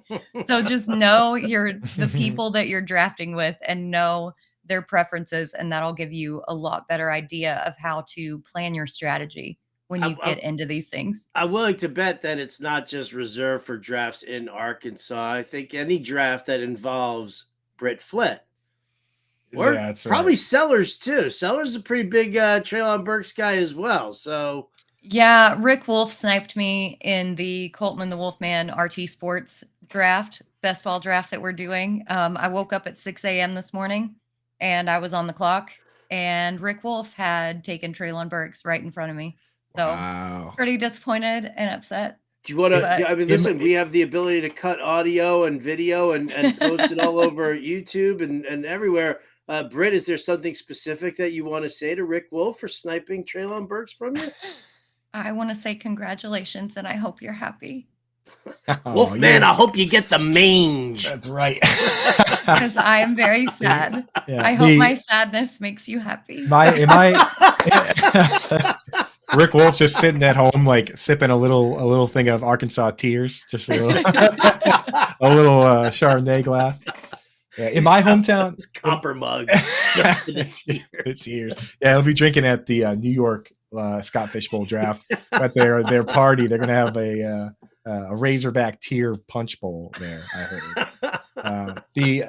In my hometown league that we've been doing for 20 years with my buddies, not only would that happen with Tom Brady, but every year we do the draft live, and we stop the draft, and there's a quick standing ovation once Tom Brady gets picked, and then we come back to drafting. So there's like extra incentive, like to just the moment he goes off the board, everyone and then we go back to work. So it's not just Treylon Burks; it happens all the time. Which again is why it's so important to know the people who you're drafting with. That's right. Always. That was and I'll tell you what, that's the best part about a live draft, because you definitely get a better feel for people. And shout out to McGonigal in the chat right now, who is not only at the draft, but he was in the Buena Vista division with me and picking 11th. So I looked at his team. It's good. He started off crazy, right? It's CMC, Bijan and Jonathan Taylor. That's a robust RB room right there. Yeah, it was. Listen, it was great. I love the strategy. You know me. You guys know me. I'm definitely a big Bijan Robinson fan. I was very happy to get Jamar Chase in there with that pick. But when you sit there and you're talking to people and you're just kind of you're always pulling a little bit of information. I'll like sit there and I'll joke around with people. I was doing interviews like during the lunch break, and I was like, yeah, okay. Who's your favorite team? Who's your favorite player?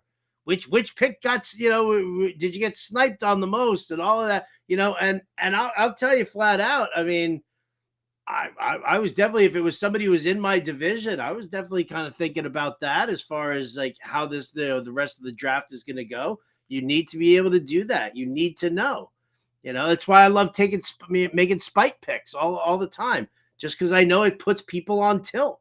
It does. And then that makes them say, oh man, he took my guy here. Now I got to go reach my other guy to make sure I get some of my guys. Exactly. So, yeah. Man, the thing with McGonigal's team, if he wins this tournament, we're all going to look at that team and go, obviously, right? Like if he wins with that team. Dude, all the zero RB truthers are going to be like, yeah. In the streets crying, like, yeah, but that team, if it wins, it's like you look at it and you're like, oh, well, of course he won, right? So pretty funny. So let's wrap up our single QB league draft strategy talk here, because I am just kind of curious for you guys, and let's talk about this like it's your home league, it's your favorite league, whatever whatever. This is the league that means the most to you. Single QB league. Are you of that mindset of I want the elite QBs, or I'm going to be perfectly happy sitting there with Russell Wilson or Aaron Rodgers as my QB? Britt, all right, it doesn't have to be either one of those two. You're taking it to extremes right there, but she's like, I'll just wait for Dak. Yeah, I mean, you know what? I will, except crazy. I draft Not with a crazy. lot of other Cowboys fans in my most favorite home league, so it Oh, never okay. works out that way. But I think that I typically like to wait until kind of the middle. I want to get a stud receiver or two. I want to get my anchor. I typically want to fill out my quarterback spot in rounds 5 to 7 because aside from that elite tier, there's not a bunch of differentiation between these guys in the middle tiers. And even if you go with like a lower upside guy, I'm fine with taking another guy to play matchups off of. Um, it feels so rich to take a quarterback that early when there's so much value on receiver and on running backs, and then everything just kind of falls off. So, um, if I can get, I'm not going to say Trevor Lawrence again just because I drafted Trevor Lawrence today, but here we go again. If I can get a Trevor Lawrence or a Justin Herbert or a Dak in those middle rounds, like I'm totally fine with it. Which is like 9 guys or so, right? Like there are about 9 guys where I'm very comfortable getting them. Mhm. What I hate is when I take a quarterback that, and this might just be a personal bias, but I hate when I take a quarterback that I should be starting every week because it's so that I don't truly believe in, because it's so hard to actually pivot off those guys and go to waivers and admit that maybe I should be adding Jared Goff or Geno Smith or one of these guys. You end up in like this like dead zone, like quarterback zombie mode, where I'm like, oh well, I have to start Aaron Rodgers because I paid for him, but he's not playing that well, right? Or Tom Brady or whoever for a long time there. So I really don't like taking guys that like Aaron Rodgers and honestly this year now like Kirk Cousins, like those guys where the upside isn't great and any given week you feel like you have to start them. I don't like taking guys in that range.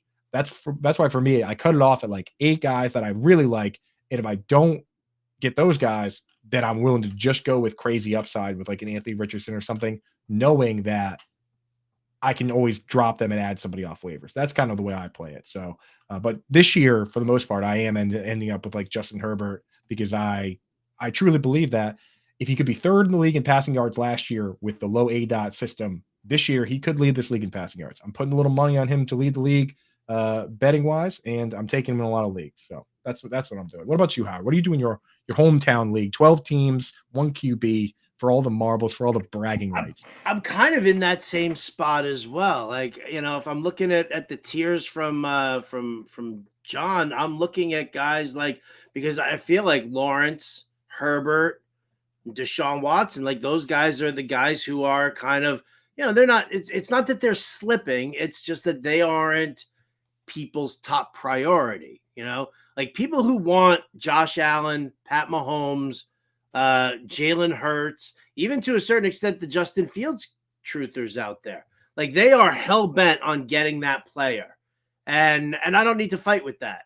During the course of the season or the course of the draft, I believe that yes, I'll grab a DeSean or a Trevor Lawrence, and then I'll take one of those higher upside guys who might pan out. Like I don't even know, I mean, Anthony Richardson's definitely a possibility, but, I might even just kind of look to somebody who's a little bit safer and say, well, you know what, screw it. I'll take a Jared Goff or a Geno Smith. I don't love these guys, but they're my second QB. Hopefully I don't have to use them for more than just the bye week and then just kind of move on there. But, for me, it's a lot about what the rest of the room is doing. If the rest of the room is not taking second QBs, well, why bother? Like I've been in drafts where it's like, nobody is taking a second QB, or like maybe 1 or 2 out of the 12 teams is taking a second QB. And I'm like, well, if you're going to leave all of that value sitting out on the waiver wire, then I'll just load up with running backs and wide receivers here as well. And then just, if I've got like a first cut or something like that, but right before the season starts, I can dump that person and just grab another QB if I want to. So yes, and you're kind also of in that realm. You're also competing with a lot fewer guys. It's not like tight end where somebody's got Kelsey and a lot of guys are scrapping. Like say you're in a 10-team league. Think about this: if you do that and you wait and say I'll just grab guys off waivers, the guys that drafted Jalen Hurts, Patrick Mahomes, Josh Allen, they're not thinking about quarterback again. Lamar Jackson, all these guys, they're not thinking like you're not competing with them to add the hot waiver wire pick because they're not. In what world are they going to add that person? Bye weeks don't start till week 6 at the earliest, so they're not even thinking about it. It's not even on their radar, which makes that ad so much easier especially in those shallow leagues. Like you can just you have your pick of the litter.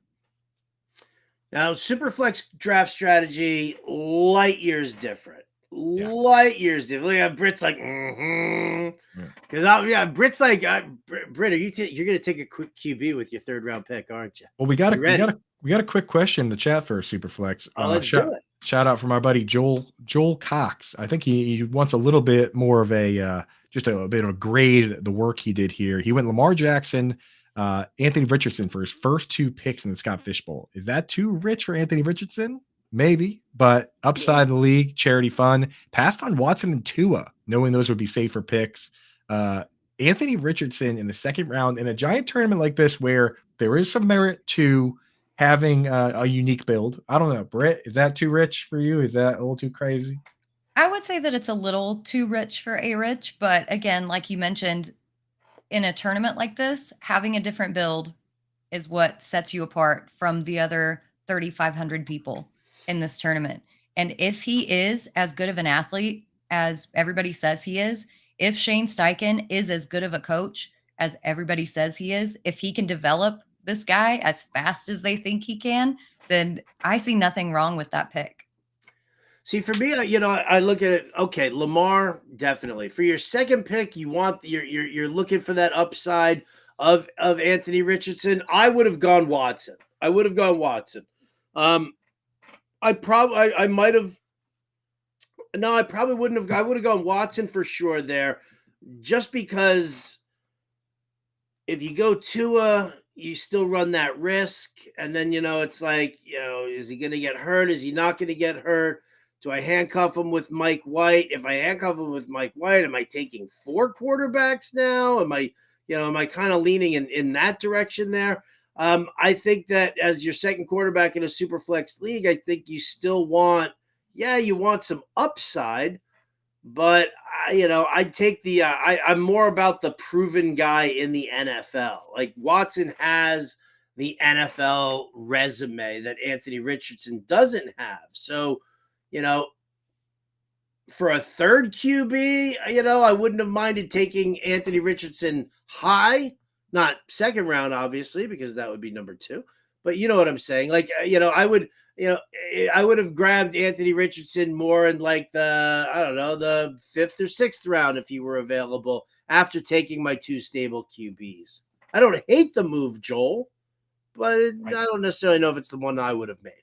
Right. Well, that's the thing, too, is that if I was picking at like 1, so I did see in one of the London drafts, Lamar Jackson went at 1. So maybe Joel is picking at 1 or 2 or 3, but more likely when you're taking Lamar Jackson, you're probably picking at 5 or 6 or so.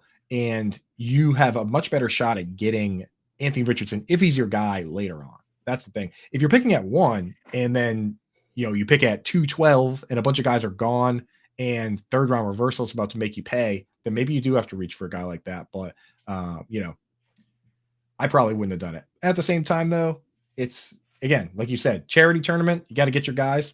Richardson might not have made it back to you. So sometimes you just got to make your moves. And if it pays off, you're going to look like a genius. That's the other part of it. People are going to, if you win this, Joel Cox from CBS picked Anthony Richardson in the 2nd round, and he's the champion. And then you get the Secret Service following you around like Gary Haddow forever. So you got to just make your moves, dude. That's the thing. Like that, and this is the league to do that in. This is the league to have some fun with it, right? Not like, Tommy Roush just busting on deck for no good reason, kind of fun, but like just fun that, I'm going to go after my guys. I'm going to get my guys and whoever they are. All right. So some questions here about Superflex draft strategy that I think obviously everybody asks, but nobody really gets that kind of a definitive answer. Does draft position matter more here in a Superflex league than it does in single QB leagues? And I'm not even just talking about the 3rd round reversal. I'm talking about just in general where you're picking based on what we've seen as far as ADP goes for QBs. Yeah, for me, I took 5 in the Scott Fish Bowl specifically because anyone that's never done one of these leagues before, if you miss with your number one quarterback, then you feel like you are drowning. Like anyone that's ever been in that position where you don't have any quarterbacks in Superflex, and not only do you need to start one every single week, but the bye week starts showing up, you're supposed to be starting two. Like the panic that sets in when one year I drafted Cam Newton and Matt Stafford, and they both got hurt, and just trying to get through that season was pain. It was a great deal of pain. So for me, I personally almost always go as early as possible, and I take a quarterback. And because when you have one quarterback that you can feel good about, that you're slotted, that's in there, then it's not so bad to scrap for that second guy and to get through the bye weeks. But when you have no quarterbacks, man, it gets ugly so fast. You're just done. So, Howard, you were going to say something on that? Well, I mean, last year in the Scott Fishbowl, I had Derek Carr and Russell Wilson as my top two QBs. So Yeah. So there you go, dude. I totally get that. Yeah. Yeah, It's nasty. I was gonna say there is a big drop off from the first few tiers as you go along, and if it's a draft like what happened today in my Scott Fishbowl draft, if you're not getting one of these high powered quarterbacks, like if you're close to the end of the draft, I would rather wait and grab a stud positional player than reach on a quarterback who's not really going to do much for me. I think I went with Lawrence because he's going to have a huge season, in my opinion. Mhm. But I was still waffling, thinking about taking Andrews because of how the scoring goes. But I went ahead and went with quarterback because I was so terrified of everybody being gone. But in the past, picking at, the 12th spot, everybody went quarterback heavy. I punted the position and loaded my roster with stud receivers. And then I still got Kirk Cousins and Geno Smith. Like, not the sexiest picks. They're not going to be around for much longer, but I wasn't going to reach at quarterback just for the sake of reaching. Yeah. I managed to kind of just mold my roster construction in a way that it still fit and that I still got high upside. Yeah, for me, it doesn't matter where I'm drafting, whether I'm drafting first or I'm drafting in the middle, if I'm drafting at the end. I want to get a one QB in there right off the bat just to feel comfortable about it. And I did it in the Scott Fishbowl draft too, as well. I took Trevor Lawrence as well at that number 10 pick because I just wanted to make sure that I had one guy at least who was going to, I knew game in, game out, this dude is going to, he's going to perform, and he's going to perform at a high level and do that. The second QB, when you're doing the big tournament like this in the Scott Fishbowl and you're going after that second QB and you're looking at, the third round reversal and taking them high up, that's why I did it there. But if I'm just in, let's say we're forgetting the third round reversal, I'm picking late, I'm picking 10th, I get Trevor Lawrence, I'm probably still waiting a little bit more time, and I'm probably not so hell-bent on a guy like Tua as I'm going to be to take a guy like a Cousins or a Rodgers or, just somebody stable. Doesn't have to have, this wicked high upside. That one was for you, Coop, wicked high. But you know what I'm saying? Like, for me, now I'm channeling my Corey Parson. You know what I'm saying, right? I know, right? So, you both are like, oh, am I supposed to laugh at that? Come on, that's what I'm saying. But I mean, like that's kind of where I'm at as far as those QBs go. But I think like one of the most important thing that I think a lot of people forget, and that is it's a super flex league. It's not a 2 QB league. So if you don't hit on that second QB, it's not the end of the world. I mean, and I'll just, I'll throw my my Scott Fishbowl draft in here, just to kind of, throw it down there. But Jamar Chase, Christian Kirk, Deontay Johnson, Cortland Sutton, and Brandon Cooks. That's 5 wide receivers right there.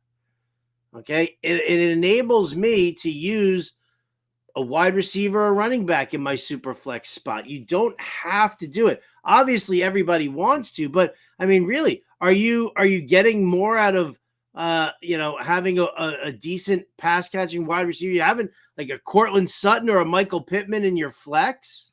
as opposed to Bryce Young or Kenny Pickett. Right. It's a much different feeling. It's a much different feeling when you don't have the QB2 than when you're missing the QB1, your like anchor QB.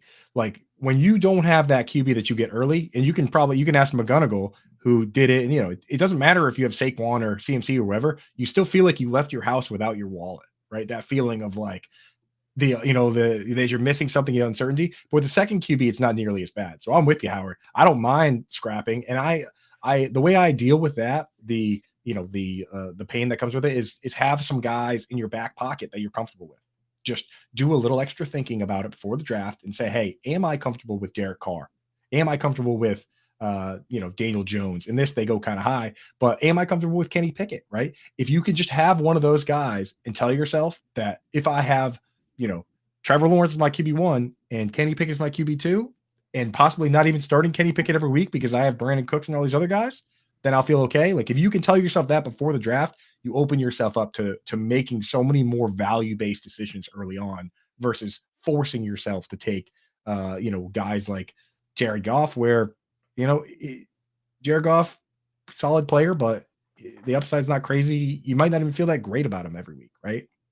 And I'll harp on this again too. In Scott Fishbowl, it doesn't matter that much because, again, this year there is no negative scoring. But if you punt your second quarterback and you end up with some just like horrendous player that gets you negative points over and over and over, it's actually better to start one of these wide receivers or running backs in your flex because you're losing points by starting this bad quarterback. Just because they're a quarterback does not mean that you have to start them in there. And so know your league scoring, base your draft strategy off of that, and then kind of go from there, because a lot of people get trapped into the fact thinking I have to start a quarterback, and then it comes back and bites them. A couple of years ago in this league, when there were negative points for incompletions, I would have won 2 weeks if I just had benched Kirk Cousins and started no one. Like there were a couple of those weeks where he just went out there and dropped like 3 interceptions and was like, I'm done. So you gotta be careful in some of these formats with that for sure, Britt. Those are the only players that really get you, besides defense, that can actually get you negative points if they go out and play terrible and get benched. So then, if I were to ask you guys what your level of need or interest in grabbing a third QB in a super flex, again, much more important in a 2 QB league. So let's say that. Let's just say it's a 2 QB league, right? What's your level of anxiety of not landing a third QB, or even for especially for that matter of like you accidentally weren't looking at bye weeks during your draft, and all of a sudden you're like, damn, both my QBs have a week 7 bye week. Where am I going to go?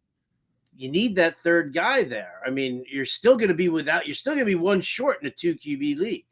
I almost always, if it's full 2 QB, I almost always grab a third QB, and it's for a very specific reason, because I don't want to be a slave to the waiver wire, and I don't want to be in that waiver fab lottery where in these 2 QB leagues and Superflex leagues, everyone sits on their fab because if a quarterback gets hurt or somebody gets benched, you need to get that guy, right? You need to drop $100 of 100 of 100. Like there are 5 people dropping $100 and right. One person gets them. I want to be able to, I love making waiver moves. I want to be able to week 1 drop 2, maybe 3 guys and add people off the wire and spend $5 or $10 or $11 here or there. Like the moment, if you're in that QB lottery range and you spend $1, now you're not getting the quarterback. And I hate that feeling. So I like drafting third specifically for that. And especially in Scott Fishbowl. Like I hate being like sitting there being like, I can't spend a single dollar because I need it to get the big one whenever that happens, right? I need Brock Purdy. Like I hate that feeling. So I do push it a bit with the third. But how often is that going to happen? Because mentally, in a 12-teamer, no, I'm saying in a 12-teamer, there's only 32 teams in this league. So how often is somebody going to get hurt or benched? Not often. Guys, I mean, every mobile quarterback has gotten hurt the last couple of years except Josh Allen. I don't know how he does it, but everybody else is missing games. But then you're just wasting fab for a couple week fill-in. So why not get like a legitimate starter who is going to be there, who you have? Then you can spend your fab on like running backs who get hurt because they get hurt all the time. On tight ends, on somebody who just popped up out of nowhere on a sleeper. I don't think that it's very wise to gamble on the fact that somebody's just going to pop up on the waiver wire in a 12-team league.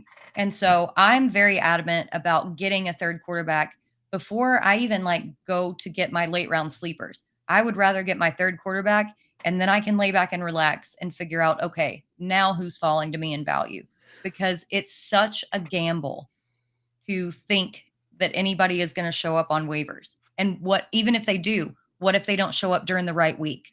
What if they, show up and only play half a game?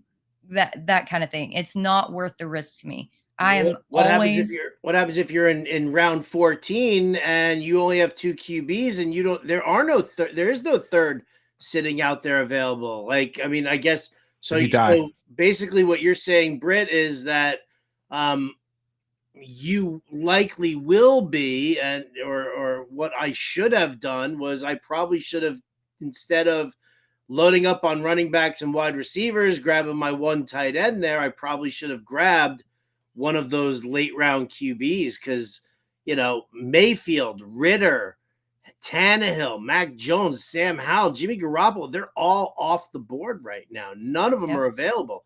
Like Levis, Trask, Brissett, Colt McCoy, Mike White, Gardner Minshew, Sam Darnold, Taylor Heineke, and Bailey Zappi. That's what's sitting out there right now.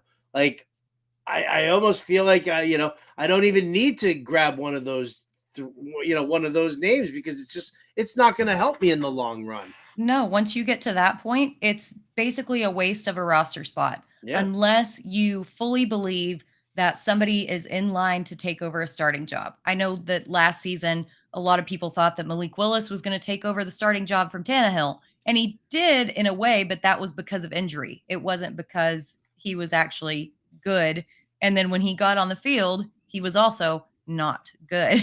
Well, if you're looking at a third quarterback, you need to look at somebody who's already listed as a starter or is in line for that starting position, just to solidify that. Well, let me ask you guys, of the guys that aren't currently QB1 on the depth chart, if you had to pick one, who would you pick, and why would it be Jacoby Brissett? So that answers my question to Coop of who should I take if I'm going to take a third QB. Well, we know that Matt Deutsch, Better Boss, he pops in the chat. He was in here earlier today.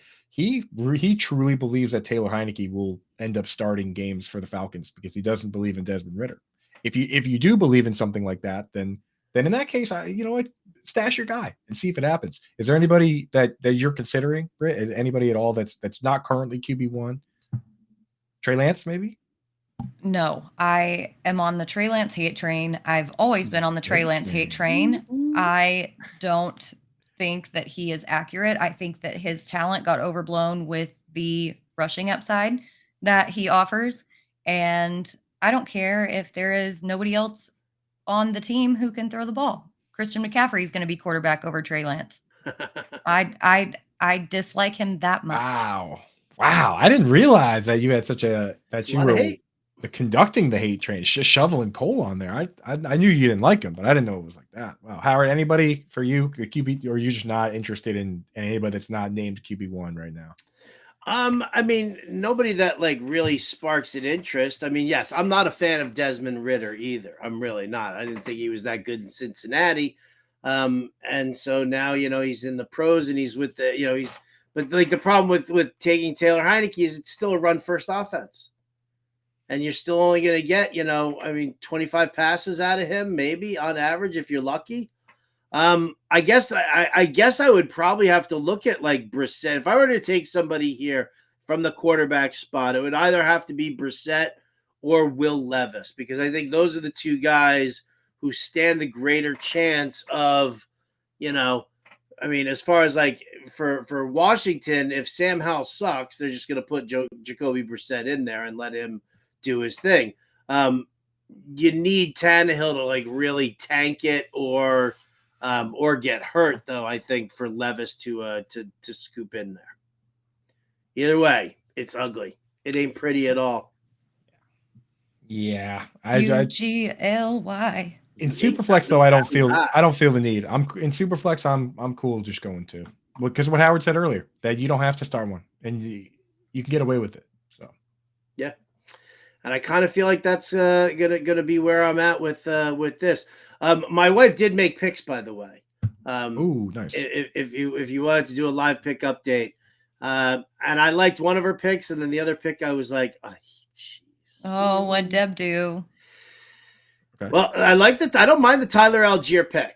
Might as well steal Bijan Robinson's handcuff, see what happens there. Again, Arthur Smith loves to run the ball. But then, those of us who play on Sleeper, we have to walk away with what? At least one kicker. And so Did here you take go. Justin Tucker? A 14th round pick on Harrison Butker instead. I don't hate that. The extra points being worth 3 points. I think I would 3.33. 3.3. Yeah. Yeah, I don't hate that. I feel like you got to take Tucker just because he's got the big leg. Those 5-point bombs, right? A 50-yard field goal is 5 points. Yeah, dude. Listen, you're asking me? Come on, please. This is my darling bride. She made the move, and that's what it is. That's the one thing. Also, I mean, the having to have a kicker situation, and then I mean, because here's the thing: if you invest in a pick like this, right, Harrison Butker or Justin Tucker or anybody like that, easy scampers, easy. Don't put that bad juju on my wife like that, Mr. Scampers. Hey, no negatives though. No negatives. It's no negatives, which is great, but still. But like, here's the thing: like, if you take a Tucker or a Butker at the top there, then when it comes time for their bye week, you've gotta drop somebody and add another kicker. I mean, you don't have to. You can just go and take that 0, but that to me is why it's like it's tough to take one of these top high-end kickers, knowing that I'm going to need at least a second one. Although a good friend of Rhea, Britt, our friend Rhea, she actually ended up last year. She made it to the finals, and she was rocking like 3 kickers in her lineup towards the tail end of the season.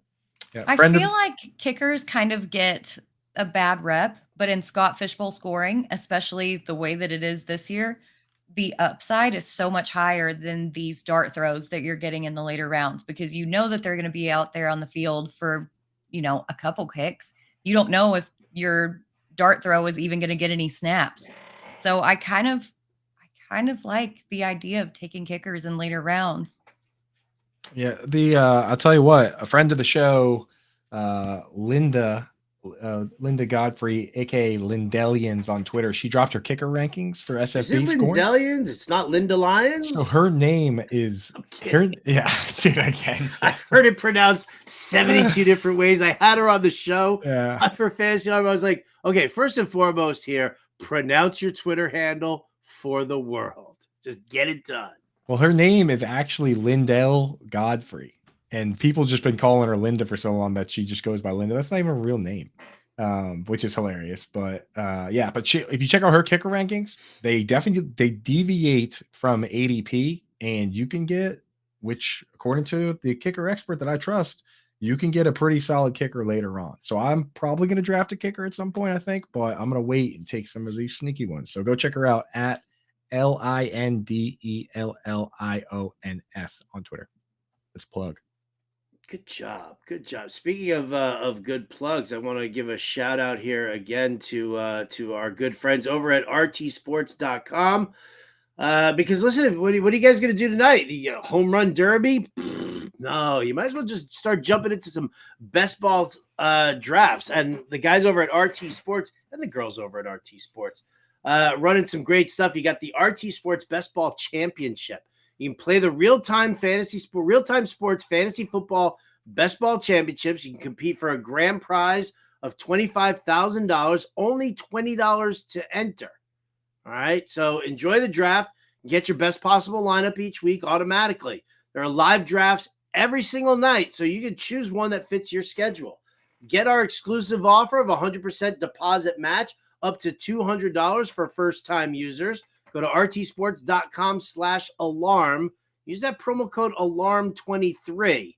And again, see, you put in $200, they match it, you get $400, and then booyah, that's a whole mess of best ball teams that you can kind of throw down with there.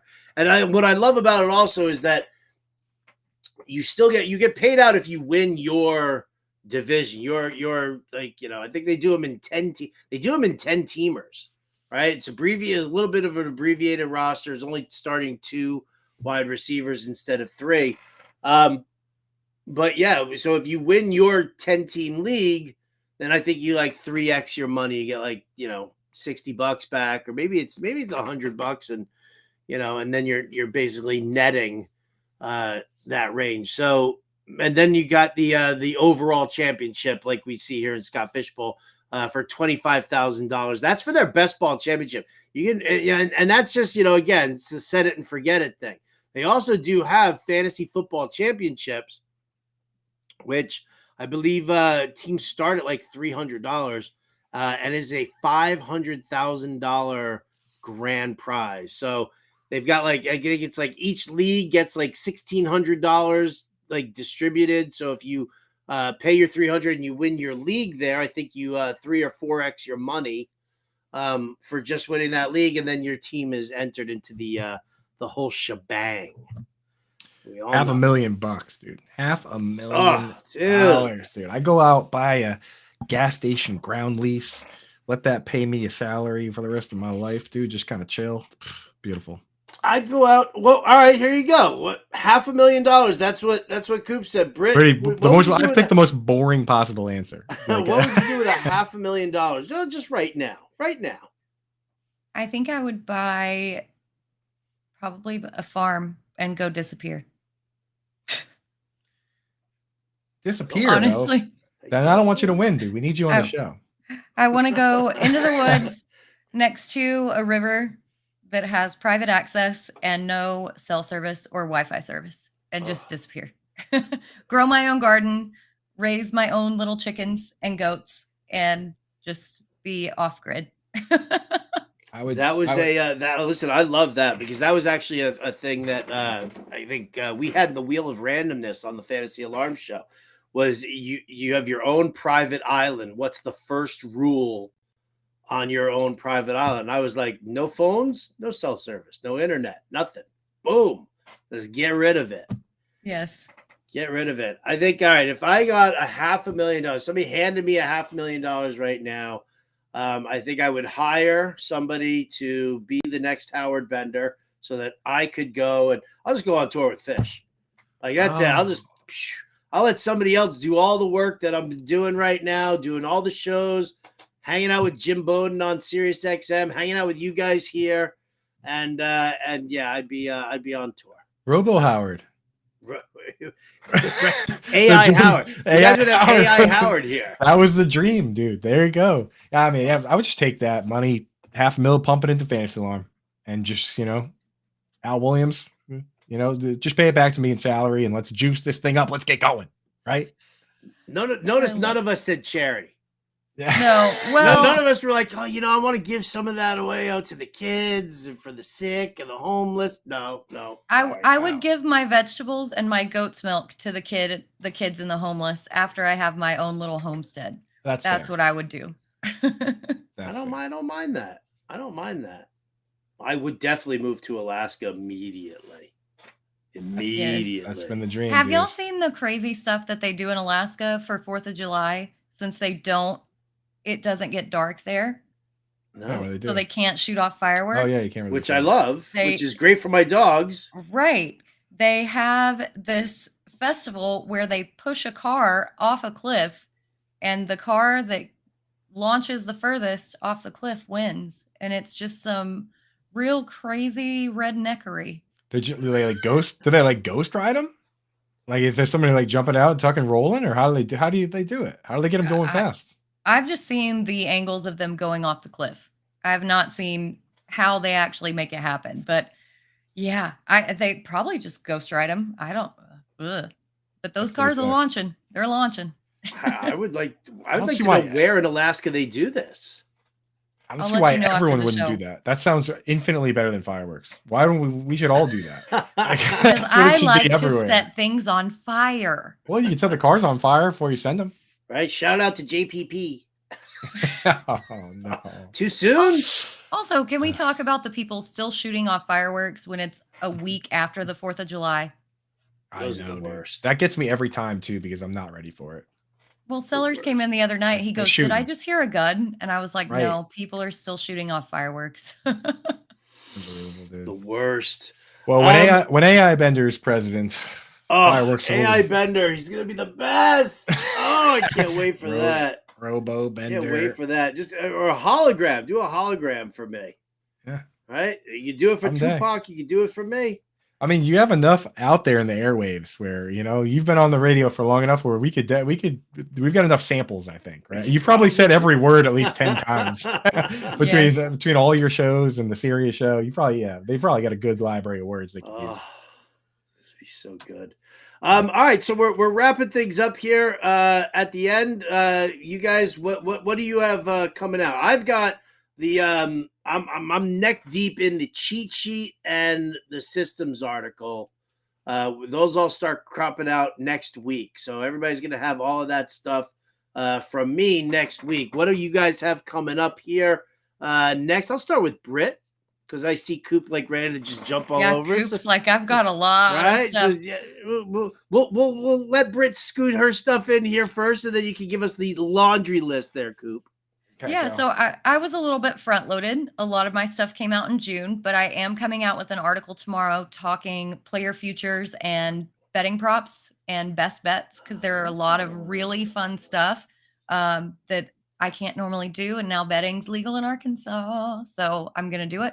And I'm also, even though I don't have an article coming out, as training camp starts up, as the injury report comes out, that will continuously be updated. So any changes to that, just check back and I will make sure to have the most recent updates on those articles. I'm sure Britt's going to have a few free articles out there for everybody as training camp kind of ensues. I know we're not going to be able to keep her down like that. She can't just be like limited. No. Give me some knuckles on that one there, Britt. Here we go. Ready? Come on. Oh, no, wait, other wrong side. Why? It's not working. Switching hands doesn't fix it. What? You guys got it. Yeah. I can't do it. I can't do it. Anyway, Coop, what do you have? Get me out of this awkward situation. I'm so glad you asked. So right now, so this is the part of year where I do my foundational stuff. We just did the target totem poll. Go back and watch that episode. That's huge. Check out that article. My Scott Fishbowl rankings are out there. This week, we're doing the running back questionnaire, one of my favorites, where you go through and you look at early down work, pass down work, all that stuff, and see who's going to do what role and kind of figure out who could be a sneaky bell cow, who could be what, right? So the questionnaire is going up this week. We'll probably talk about it on this show. And then the big event, the tight end series starts soon. We're going elite tight ends, then the fades, then the yin yang tight end, all your favorites coming at you starting soon. So it's that time. It's that time of year, baby. My favorite time. Let's go. All right. Get yourselves over to fantasyalarm.com/draft guide. Use that promo code Howard on your all pro subscription. It'll take 50% off your first 6 months of that. So make sure you jump in on that. In the meantime, big thank you to everybody here who's watching. If you're on our YouTube pages, please hit that like and subscribe button. We would really appreciate that. Again, got to feed the families. So you're hitting that like button helps us do just that. In the meantime, big thanks to our producer, Ernie Acosta. Big thanks to Britt Flynn. For her and Andrew Cooper, I'm Howard Bender. We'll catch you next time.